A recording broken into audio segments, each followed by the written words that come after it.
ये जो पेपर है, आज की क्लास केवल पेपर डिस्कशन पे ही जा रही है। कोई बच्चा लेट अगर जुड़ा हो बाई चांस, तो मैं बता देता हूं अभी तक दो बड़े इजी क्वेश्चंस डिस्कस हुए हैं।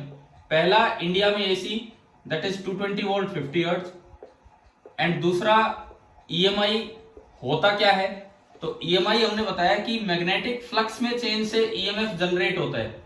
इसी को आप यूं भी बोल सकते हो कि मैग्नेटिक फील्ड से इलेक्ट्रिक फील्ड जनरेट होता है। तो पहले दो सवाल तो ये थे। अब हम आ गए अपने तीसरे सवाल पे, थर्ड क्वेश्चन। इसमें बोला कि एयर में वेट 25 ग्राम है। मैं तो हालांकि लास्ट में उस दिन ये रिवाइज करने का मेरा मूड भी नहीं था, मैंने कहा था अपने नोट्स से पढ़ लेना। फिर एक बच्चे ने बोला था कि सर करवाई दो, तो ये आखिरी दिन ही हुआ भी था इस तरह का काम। तो लेस डेंस है तो इसके साथ कुछ सिंकर अटैच करना पड़ेगा। जब सिंकर अटैच किया तो इन्होंने एक हैवी ऑब्जेक्ट बोल दिया, डेंसर ऑब्जेक्ट, सिंकर नाम नहीं दिया। तो उसका वजन 110 ग्राम तो तब आया जब ब्लॉक पूरा बाहर है, और जब ब्लॉक पूरा अंदर है पानी के तो 80 ग्राम। 110 ग्राम तो जब ब्लॉक पूरा बाहर है और सिंकर पानी के अंदर है ये, और 80 ग्राम जब दोनों पानी के अंदर है इस तरह से। अब 80 ग्राम वजन आ रहा है टोटल। तो क्या हमने पढ़ा नहीं था स्पेसिफिक ग्रेविटी? स्पेसिफिक ग्रेविटी या इन्होंने पूछा है रिलेटिव डेंसिटी, बात एक ही होती है। स्पेसिफिक ग्रेविटी और relative density that is equal to weight in air 25 gram into g. ये ग्राम का जी नहीं है, एक्सेलरेशन ड्यू टू ग्रेविटी का जी है। Wait in air upon loss in wait in water. बताओ 110 से 80 हो गया, कितना लॉस हुआ?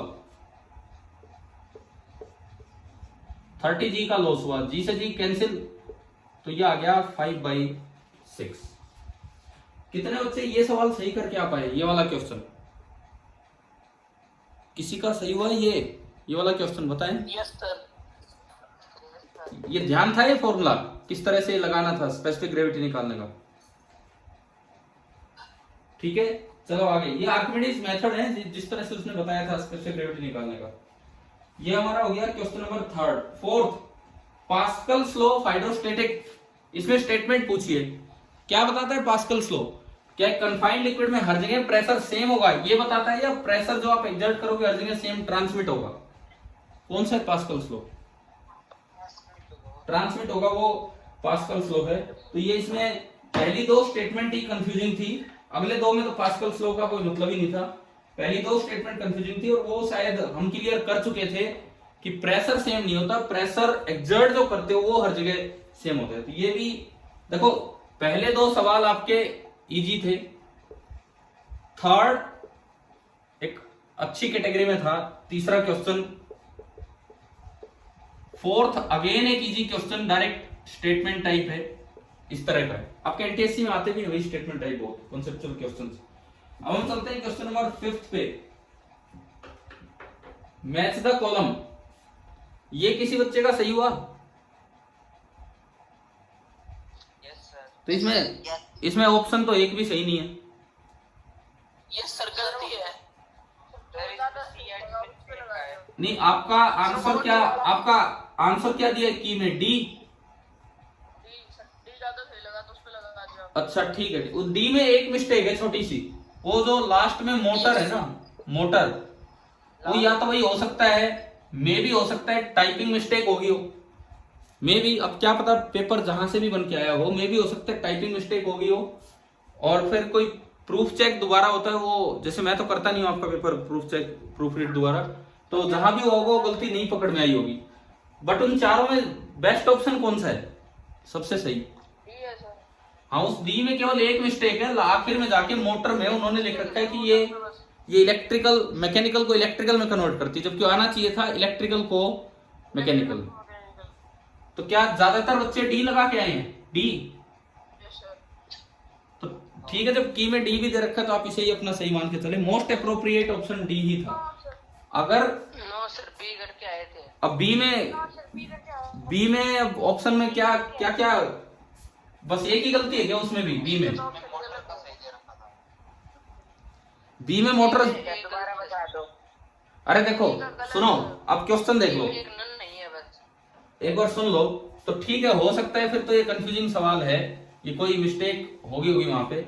इसमें एक दिया था एसी जनरेटर, एक बार देख लीजिए, एक अच्छा सवाल है वैसे तो ये, अगर ये गलती ना हुई होती तो एक बहुत अच्छा सवाल है, क्योंकि इसमें देखो इसमें चारों डिवाइसेस यूज कर दी, एसी जनरेटर, डीसी जनरेटर, तीसरे नंबर पे क्या लिखा है? सर हाँ, ट्रांसफॉर्मर, बी वाले ऑप्शन में तो एंड चौथे नंबर पे वाले ऑप्शन में पहले ऑप्शन में सर बी वाले ऑप्शन में एसी जनरेटर में तो स्प्लिट रिंग कम्यूटेटर दे रखा है, गलत है बी वाला तो। अच्छा, अब मैं बताता हूं, सुनिए आप, एसी जनरेटर में दो चीजें आएंगी, एक तो स्लिप रिंग अरेंजमेंट है, एक तो स्लिप रिंग अरेंजमेंट है, और दूसरा है it converts mechanical energy to electrical energy. DC generator में दो चीजें आएंगी, एक तो स्प्लिट रिंग कम्यूटेटर, एक तो स्प्लिट रिंग कम्यूटेटर, एंड दूसरा आपका आएगा मैकेनिकल टू इलेक्ट्रिकल। ट्रांसफॉर्मर में प्राइमरी और सेकेंडरी होती है, वो किसी ऑप्शन में नहीं दे रखा, ना ही ट्रांसफॉर्मर मैकेनिकल को इलेक्ट्रिकल में बदलता है, इलेक्ट्रिकल को मैकेनिकल में, वो तो इधर भी इलेक्ट्रिकल रहता है उधर भी इलेक्ट्रिकल, तो इसमें आना था नन। एक बार ये बताओ नन कितने ऑप्शंस में है? दो ऑप्शंस में दे रखे नन, हाँ, तो इनमें से ही कोई आना था।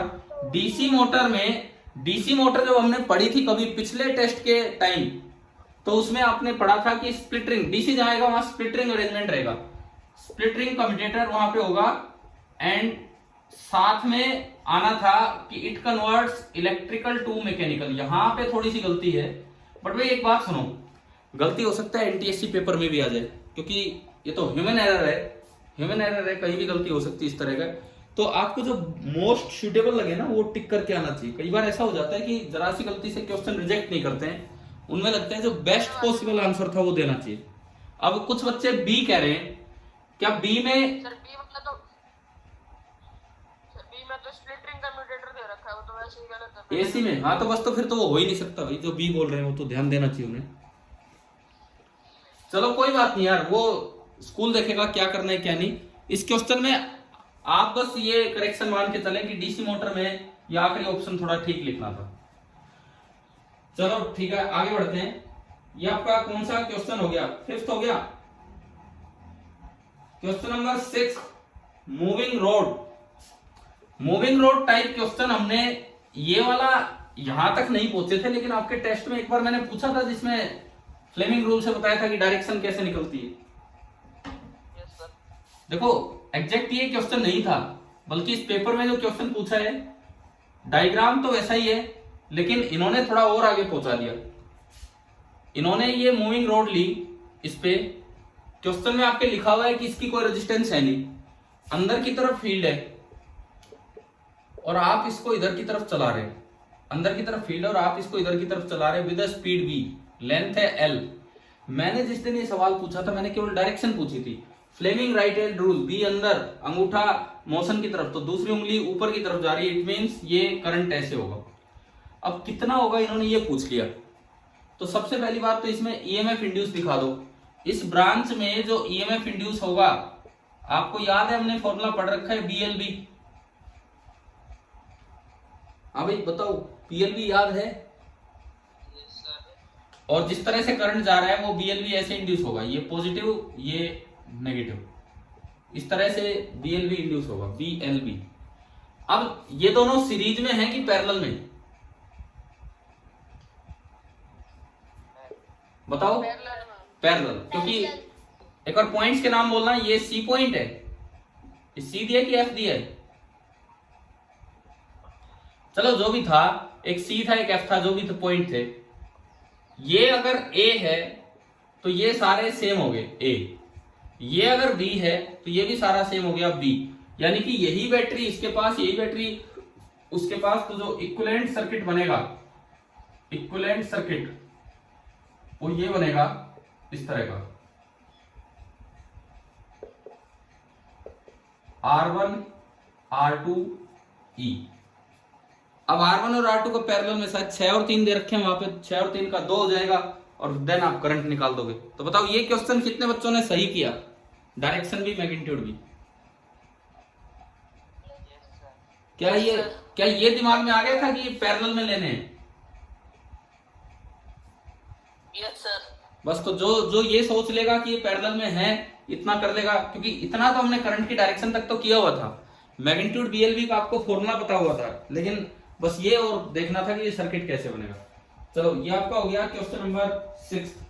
देन क्वेश्चन नंबर 7, एक एनसीईआरटी की एक्टिविटी। मैंने ये नहीं पूछा था आपसे, हमने देखो एक फायदा हुआ है, हमने पिछले वीक लगातार टेस्ट लिए आपके, 3-4 टेस्ट तो हो गए होंगे ना 3-4 दिनों में पिछले वीक। तो यस सर। 1-2 सवाल तो बिल्कुल एग्जैक्ट तो देखो आना एक कोइंसिडेंस ही होता है, बिल्कुल एग्जैक्ट नहीं आया, लेकिन 1-2 सवाल उस तरह के मिलते जुलते आए हैं। 1-2 सवाल 13 में से, जैसे ये वाला सवाल मैं कह सकता हूं, हमने जब पूछा आपसे तो केवल इतना पूछा था कि एक बार हवा में उसे सस्पेंड किया, एक बार पानी में, कहां इलोंगेशन कम होगा, कहां इलोंगेशन ज्यादा होगा? हवा में ज्यादा होगा और पानी में कम होगा। पानी में कम। लेकिन इसमें कुछ और बना रखे ऑप्शन। इन्होंने पूछा था कि जब आप हवा से पानी में लेके जाओगे तो इलोंगेशन कंटिन्यूअसली डिक्रीज करता रहेगा या कोई चेंज नहीं होगा या कंटिन्यूअसली इंक्रीज करेगा, या एक ऑप्शन में लिखा था शुरू में डिक्रीज करेगा लेकिन जब फुल इमर्ज हो चुका होगा उसके बाद कांस्टेंट रहेगा। तो कौन सा ऑप्शन आना था? यही आना था। क्यों? क्यों? क्योंकि शुरू में तो वॉल्यूम इमर्ज बढ़ेगा, लेकिन एक बार जब वो फुल इमर्ज हो चुका होगा तो आप उसे कितना ही नीचे करो वॉल्यूम इमर्ज कांस्टेंट हो जाएगा। और बॉयंट फोर्स तो केवल वॉल्यूम इमर्ज पे डिपेंड करता है, और बॉयंट फोर्स अगर कांस्टेंट हो गया तो अपरेंट वेट की वैल्यू भी कांस्टेंट हो गई। कितने बच्चों ने सही किया ये वाला सवाल? 7th। ठीक है। Yes sir. देखो वैसे एक बात बताओ, आपके जो एनटीएससी पेपर आते हैं फिजिक्स, न्यूमेरिकल कम आते हैं उसमें, और आधा पेपर इस तरह का होता है कॉन्सेप्चुअल, जो एनटीएससी वाला पेपर आता है। ये कोई नीट का पेपर नहीं देखना है हमें, एनटीएससी का पेपर देखना है। तो जहां से भी ये पेपर आ रहे हैं थोड़ा मुझे लगता है कि काफी सही बनाए जा रहे हैं, बिकॉज एनटीएससी में इस टाइप की चीजें ज्यादा पूछी जाती हैं। क्वेश्चन नंबर कौन सा हो गया हमारा? 7th। Then 8th, question number 8 यार केवल स्टेटमेंट है। इंड्यूस्ड करंट की direction Fleming left hand rule से निकलती है कि राइट हैंड रूल से? Induced right. और उसमें जो 2 ऑप्शन थे राइट वाले, 2 ऑप्शन थे, उनमें आपको पता है पहली उंगली बी की तरफ, लेकिन एक ऑप्शन में थंब और दूसरी उंगली को इंटरचेंज कर रखा था, तो वो गलत हो गया और ये एक सही हो गया। याद था ना ये तो सभी को?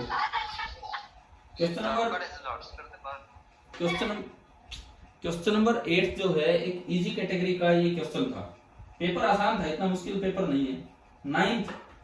9th लेंज लॉ, उन्होंने इवन क्वेश्चन में आपको लिख के दे दिया कि भाई लेंज लॉ लगाओ, ताकि आप कुछ और ना सोचें, केवल लेंज लॉ लगवाना आपसे पूछा है कि भाई लेंज लॉ लगा के आप ये बता दीजिए। पहली बात, क्या आपको फील्ड अंदर की तरफ दिया गया है कि बाहर की तरफ? क्रॉस है कि डॉट है? क्रॉस। बाई चांस सुनो, एक बात सुनो, कई बार क्या होता है डायग्राम में विजिबल नहीं हो पाता। क्या भाई डायग्राम में विजिबल था ये कल आप जब टेस्ट दे रहे थे उस समय? Yes sir. अगर डायग्राम में विजिबल ना हो तो उसमें लिखी हुई है एक बात कि अवे फ्रॉम द रीडर, उसमें लिखा हुआ है अवे फ्रॉम द रीडर, मतलब बाहर अंदर की तरफ, मुझसे दूर जाएगी।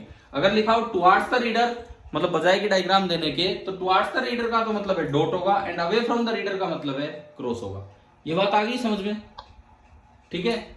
अब तो आपको करने आते हैं ये सवाल, कोई एंट्री ले रहा है तो फील्ड फ्लक्स बढ़ रहा है तो उसको अपोज करने के लिए, अपोज करने का मतलब है कि अगर ये डॉट है ना क्रॉस है तो डॉट करवा दो तो करंट ऐसे आ जाएगा। कोई बाहर निकल रहा है तो उसको सपोर्ट करने के लिए कर लोगे इस तरह के काम तो? Yes sir. ठीक है। इसके बाद देखें, ये आपका कौन सा हो गया? क्वेश्चन नंबर कौन सा था हमारा? 9th। 10th देखो, डायरेक्ट लॉ ऑफ फ्लोटेशन पे बेस्ड पेपर काफी हद तक आसान था, ये पेपर मुश्किल नहीं था, फिजिक्स का एक इजी पेपर बना रखा था ये जो भी था। Question number 10th, a solid cube having an edge length of 10 centimetre, एक सॉलिड क्यूब की एज लेंथ है 10 सेंटीमीटर, यानी कि जो कंप्लीट वॉल्यूम है that is 1000 centimetre cube, complete volume of object is 1000 centimetre cube. जब उसको पानी में डाला गया तो 3/10 of its volume is outside water. 3/10 अगर बाहर है तो वॉल्यूम इमर्ज हो जाएगा 7/10। 3/10 अगर बाहर है तो वॉल्यूम इमर्ज जो अंदर बचा वो 7/10 बचा। तो इन्होंने बोला mass of the solid cube निकालना है। तो लॉ ऑफ फ्लोटेशन हमें कहता है कि volume density of object upon density of water is equal to volume emerged upon volume object. और volume emerged upon volume of object कितना है, यहां से कितना आ रहा है 7/10, तो ये आपका आ गया 7/10। तो density of object is equal to 7/10 times density of water. And density of water होती है 1 ग्राम पर सेंटीमीटर क्यूब। इन्होंने चाहिए 1000 दी हो, आप सीजीएस में चले तो ये आपकी आई 7/10 ग्राम पर सेंटीमीटर क्यूब। अब देखो ऑब्जेक्ट की डेंसिटी, ये केवल लॉ ऑफ फ्लोटेशन लगाना था। ऑब्जेक्ट की डेंसिटी आ गई, ऑब्जेक्ट का वॉल्यूम भी है मेरे पास, सबसे ऊपर लिखा हुआ है। इन्होंने पूछ लिया ऑब्जेक्ट का मास, तो density of object is equal to mass of object upon volume of object, ये होगा। तो यहां से अगर मैं मास निकालूं तो आ रहा है डेंसिटी इंटू वॉल्यूम। डेंसिटी तो आया 7/10 ग्राम पर सेंटीमीटर क्यूब इंटू वॉल्यूम ऊपर लिखा हुआ है 1000 सेंटीमीटर क्यूब। सेंटीमीटर क्यूब से गया 10 से 10 गया तो ये आ गया 700 ग्राम। समझ में आ गया होगा कैसे किया मैंने, केवल लो फ्लोटेशन लगाया और उसके बाद एक स्टेप बस आखिरी ये चला गया कि उन्होंने मास पूछ लिया। कितने बच्चों ने सही किया ये वाला सवाल? Yes sir. ठीक है, इजी था कि ज्यादा टफ था ये क्वेश्चन, कैसा था ये? इजी था। पेपर में अभी तक कोई इतना टफ सवाल नहीं आया है। क्वेश्चन नंबर 11, हाँ ये थोड़ा अच्छा सवाल है यूट्यूब पे, ये देखिए क्वेश्चन नंबर 11 आप कह सकते हैं कि इस पेपर का बेस्ट क्वेश्चन, मतलब फ्लोटेशन वाले क्वेश्चन में। ईएमआई से तो उसका क्या कंपैरिजन करें। 11 देखो, फिगर शोज 4 सिचुएशन। अब देखो इसमें 4 से एक बड़ी बात इसमें ये थी जो आपको ध्यान देना था, उसने लिखा है चूज द इनकरेक्ट स्टेटमेंट। हाँ भाई इस पे ध्यान चला गया था आपका? इनकरेक्ट बतानी है। कई बार जल्दबाजी में आपको अगर याद हो, मैंने भी अपने टेस्ट जो आपके टेस्ट लिए थे उनमें एक आध बार ऐसा पूछा है कि रॉन्ग आंसर देना है, रॉन्ग जो स्टेटमेंट है वो ये इनकरेक्ट, वो इसीलिए होता है यार पेपर में हम ध्यान दे नहीं पाते, पहले ऑप्शन सही दिखते हैं उसे टिक कर जाते हैं, जबकि इनकरेक्ट में अच्छा सवाल बन जाता है। आपको 3 सही छाटने होंगे। देखो अब इसकी सिचुएशन देखिए, एक बोल्ड लिक्विड है और एक लाइट लिक्विड है, इस तरह का है।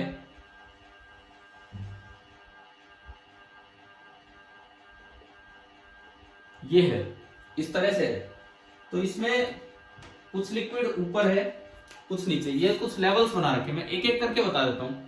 सबसे पहले जो पहला अरेंजमेंट है उसमें यहां बोल्ड है यहां तक,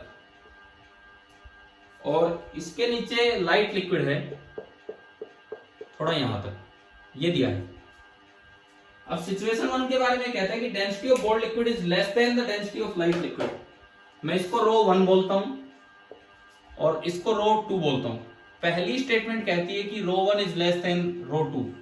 ये सही है, ये सही स्टेटमेंट है, गलत नहीं है, करेक्ट स्टेटमेंट है। कैसे सुनो, ये point open to atmosphere P atmosphere, ये point open to atmosphere P atmosphere, ठीक है।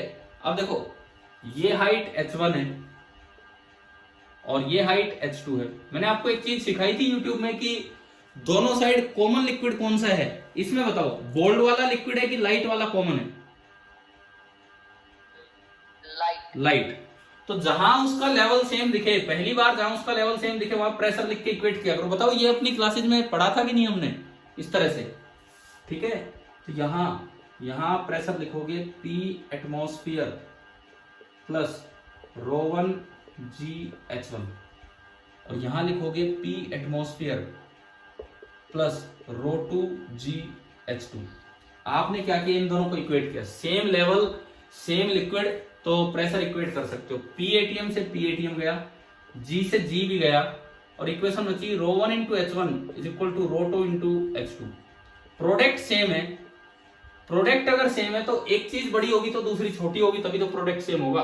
H1 बड़ा है कि H2? यहां डायग्राम में H1 अगर H1 बड़ा है और प्रोडक्ट सेम है तो बदले में ρ1 को छोटा होना पड़ेगा। समझ गए हो ये चीज? अगर दोनों इधर वाले बड़े हो गए तो वो उस प्रोडक्ट के बराबर हो ही नहीं सकता, यही बड़ा हो जाएगा। यो H1 is greater than H2, this implies ρ1 is less than ρ2। आप बताओ क्या पहली स्टेटमेंट करेक्ट थी? ये पता लगा आपको, समझ में आ गया? Yes, sir. ठीक है। सेकंड, सिचुएशन 2 में लिखा है the liquids can not be in static equilibrium. Second में इसको यहां से गायब कर रखा है ये, और बस ये यहीं पे है, इतना ही है। अब देखो यहां प्रेशर कितना होगा, ये तो ओपन टू एटमॉस्फेयर है, तो यहां प्रेशर ओनली कितना हो गया, P एटमॉस्फेयर, और यहां प्रेशर होगा ये P एटमॉस्फेयर प्लस थोड़ा सा ज्यादा। क्या ये चीज इसके बराबर हो सकती है कभी भी?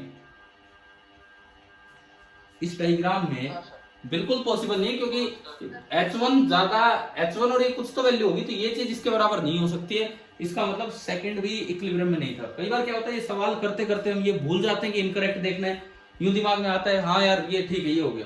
तो ये थोड़ा ध्यान रखना चाहिए पेपर में, ये भी स्टेटमेंट सही है, गलत नहीं है। तीसरी, density of bold liquid is equal to density of light liquid. तीसरे में ये बराबर लेवल तक दे रखे हैं, बराबर H1 H2 बराबर है, तो P atmosphere plus ρ2 G H2। फिर से आपने इक्वेट किया, तो इस बार देखो P एटमॉस्फेयर से P एटमॉस्फेयर गया, G से G गया, और H1 H2 भी बराबर है, तो ये भी कट गए, तो क्या आएगा, ρ1 बराबर ρ2। आ गया कि नहीं आया समझ में? Yes, sir. और आखिरी ऑप्शन में इधर वाले की हाइट बढ़ा रखी है, H2 ज्यादा है, तो इस बार इक्वेशन फिर ऐसे ही बनेगी, H1 H2 कटेगा नहीं, ρ1 H1 बराबर ρ2 H2, ρ1 H1 बराबर ρ2 H2, और H2 बड़ा है H1 से, इसका मतलब H2 बड़ा है तो जो ρ2 है वो छोटा हो जाएगा ρ1 से। अगर इस तरह की कोई स्टेटमेंट होती तो ये सही होता, लेकिन इसने लिख दिया कि चौथे में वो इक्विलिब्रियम में आ ही नहीं सकते। क्यों नहीं आ सकते? बिल्कुल आ सकते हैं, क्योंकि ये प्रोडक्ट इक्वल हो सकता है। एक हाइट बड़ी है तो उसकी डेंसिटी कम होगी, तो इस वजह से जो फोर्थ स्टेटमेंट है आपकी वो इनकरेक्ट है। अभी बताओ ये सवाल आया समझ में? सेकंड, ये जो आपका first second third fourth option किस बच्चे ने सही किया पेपर में? ये एक अच्छा सवाल था वैसे। Yes, sir. Yes, sir. कर दिया सही ये वाला? सर फिर तो बहुत अच्छी बात है, क्योंकि फ्लोटेशन के जो 6 सवाल हैं उनमें बेस्ट क्वेश्चन यही था। ठीक है ठीक है ठीक है। आखिरी sorry, question number 12, question number 12 देखिए। 12 तो एक ये मैंने आपको बिल्कुल मैग्नेटिज्म की शुरुआत में बताया था। नॉर्थ और साउथ पोल नाम कैसे दिए जाते हैं? एक मैग्नेट को फ्रीली सस्पेंड करे, नॉर्थ पोल किसको बोलते हैं? जो नॉर्थ की तरफ जाए कि जो साउथ की तरफ जाए? हाँ देखो, मैंने आपसे पूछा था, मैंने आपसे, ये पिछले टेस्ट में नहीं आया, ये क्वेश्चन अब आया है, कोई नहीं बात नहीं। बार मैग्नेट वहां था लेकिन अर्थ का मैग्नेटिक फील्ड यहाँ था। तो मैंने आपको शायद उस समय कई दिन पहले जब पिछले टेस्ट की तैयारी कर रहे थे तब शुरुआत में बार मैग्नेट के बारे में बताया था, और ज्यादातर बच्चों ने आंसर दिया था कि नॉर्थ जाएगा साउथ की तरफ। वो नॉर्थ पोल मैग्नेट के साउथ की तरफ जाता है, लेकिन अर्थ की जियोग्राफिकल नॉर्थ डायरेक्शन में जाता है। कल कितने बच्चों ने सही किया ये वाला सवाल? और कोई देखो, अगर हम इस सवाल को बिल्कुल स्टार्टिंग में डिस्कस ना करते, इस क्वेश्चन को नहीं, इस कॉन्सेप्ट को, तो मुझे लगता है आधी से ज्यादा क्लास नॉर्थ को किधर भेज देती, क्योंकि उस दिन जो आप आंसर दे रहे थे नॉर्थ साउथ के। अब भी हो सकता है पेपर में, अब भी हो सकता है कि आधे बच्चों ने नॉर्थ को साउथ की तरफ भेज दिया हो, लेकिन जिसे पता था वो नॉर्थ को नॉर्थ की तरफ ही भेजेगा। तो ये आसान सवाल था आपके लिए अगर आपको पता था, नहीं तो ट्रिकी क्वेश्चन में काउंट हो जाएगा, क्योंकि बच्चे नॉर्थ को साउथ की तरफ ले जाते हैं। आखिरी सवाल, ये डायग्राम देख के याद आ रहा है कहां से है ये डायग्राम? आखिरी सवाल, वो अखबार चिपका रहा है पिन लगा के, कहां से है ये डायग्राम? Yes, sir. NCERT में हाँ, तो पेपर बनाने वाले ने थोड़ा सा टाइम लगाया है, आपके एनसीईआरटी बुक में भी यहाँ से भी उठाए हैं। तो ये तो बिल्कुल थ्रस्ट एंड प्रेशर पे शुरुआती क्वेश्चन है। आप जो टिप होती है, पिन की टिप आगे बहुत पतली होती है और पिन का हेड थोड़ा ज्यादा एरिया का होता है। आप यहाँ फोर्स लगाते हैं, इतना ही फोर्स आगे ट्रांसमिट होता है, लेकिन क्या प्रेशर दोनों जगह सेम होगा? आपने यहाँ जो प्रेशर लगाया, आपने यहाँ जो प्रेशर लगाया, क्या उतना ही टिप पे जनरेट होगा या ज्यादा जनरेट होगा? ज्यादा। ज्यादा। टिप पे ज्यादा इसलिए जनरेट होगा क्योंकि टिप का जो एरिया है वो कम है। ठीक है, तो ये था आपका पेपर। अब बताओ मुझे, अगर हम उसमें डी ऑप्शन मान के चले, वो मैच द कॉलम वाले में मान लो डी ऑप्शन आंसर में काउंट हो रहा है, तो 13 में से 13 किसी बच्चे के बने हैं क्या? 13 आउट ऑफ 13? पहले तो ये बताइए। नहीं, 13 आउट ऑफ 13 एक भी बच्चे के नहीं है। कल यार एक का मैसेज आया था, वो कह रहे थे कि मेरे 13 बने हैं। 12 बने हैं किसी के? Yes sir. किसके नाम बताओ? नाम क्या है? Saurabh. 11? Yes sir. Yes sir. ठीक है ठीक है ठीक है। और 10 से ऊपर? 10 या 10 से ऊपर? काफी बच्चे होने चाहिए यार, अब तो पेपर इतना भी टफ नहीं था। Yes sir. चलो ठीक है ठीक है ठीक है, देखते हैं। लेकिन 13 आउट ऑफ 13 पे इस बार भी मुझे लगता है कोई नहीं पहुंच पाया। चलो एक बात सुनो, बाई चांस वो मोटर वाला क्वेश्चन हट जाए, वो motor generator match the column वाला, बाई चांस पता नहीं चेकिंग में कैसे होगा, अगर वो हटा दिया जाए तो बचे हुए 12 में से 12 किसी के बन रहे हैं? बचे हुए 12 में से 12 यस सर। किसके? क्या नाम है? 12 में से 12 मतलब मोटर वाला अगर गलत हो भी गया हो क्योंकि उसमें एक ऑप्शन में गलती है। चलो कोई बात नहीं, अब हमारा टाइम भी पूरा हो रहा है और कल से हम पहले कुछ रिवीजन क्लास लेंगे। ठीक है, थैंक यू। अब आज की क्लास खत्म करते हैं।